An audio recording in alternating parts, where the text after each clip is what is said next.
that's definitely been a trait throughout my life. And I wrote about this a little bit of growing up, I'd latch on to obsessions.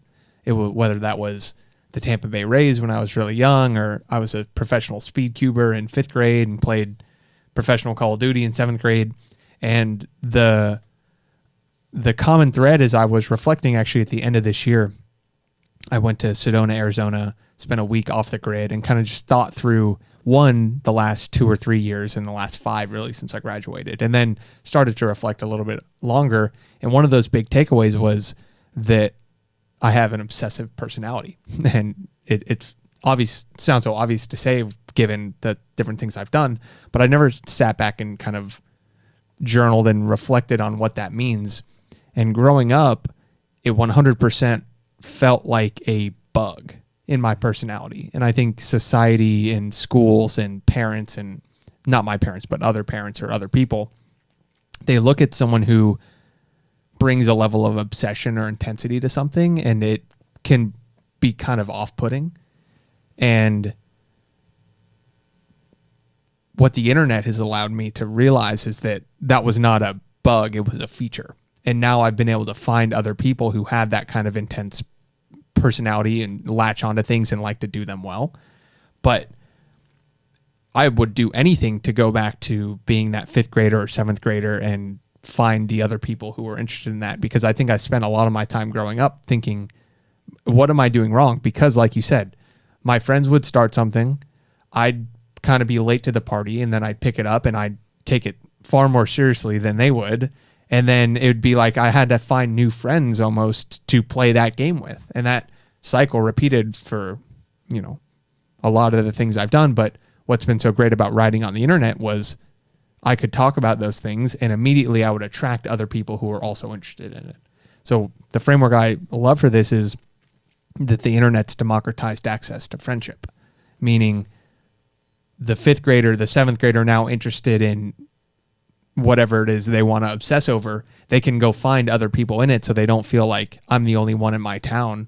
And for the most part, they probably are the only ones in their town or the only ones in their neighborhood. But yeah, it has been a positive realization to think about, but also recognizing the potential downsides of having that, where if you direct that obsessive personality at the wrong game, I'm a very much liquid takes the shape of its container, right? And I can go in a far other direction. So it's always a balancing act of kind of pointing that obsession in the right place. Yeah. I mean, I really resonate with that, and especially being that 7th grader who was writing on the internet and then saying to myself, I don't want to do this because I want to be a normal kid. So like, do you still subscribe? By normal kid, I was just like, I didn't want 40-year-old women writing about me saying that I must not actually be 13 years old. I must be someone else. And I must be someone pretending to be a 13-year-old. And so I guess my question to you is like, do you think that 13-year-olds should be writing online? And then like, at what age do you think is appropriate or right to like start putting your ideas out there, if you think there is a start and end for that? I don't think there's a perfect start. What I do think is parents, and where I'm extremely grateful for mine, is that they let me lean into those obsessions my entire life. Yeah. I was never limited on the amount of video games I could play or the number of times I could bring my Rubik's Cube to whatever it is I was doing.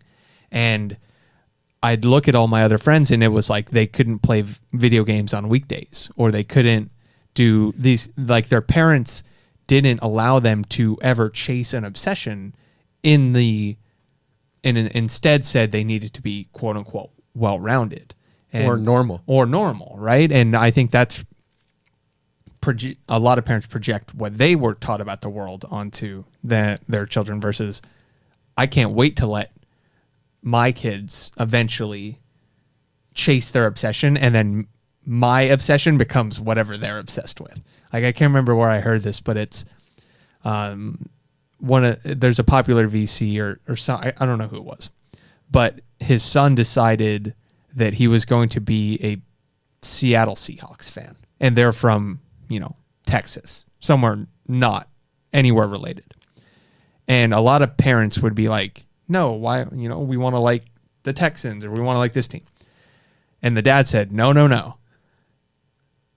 I'm now a Seattle Seahawks super fan. I'm going to go learn everything about their history. We're going to go to their games. I'm going to read the books. Like, if you want to like this thing, I want to like this thing.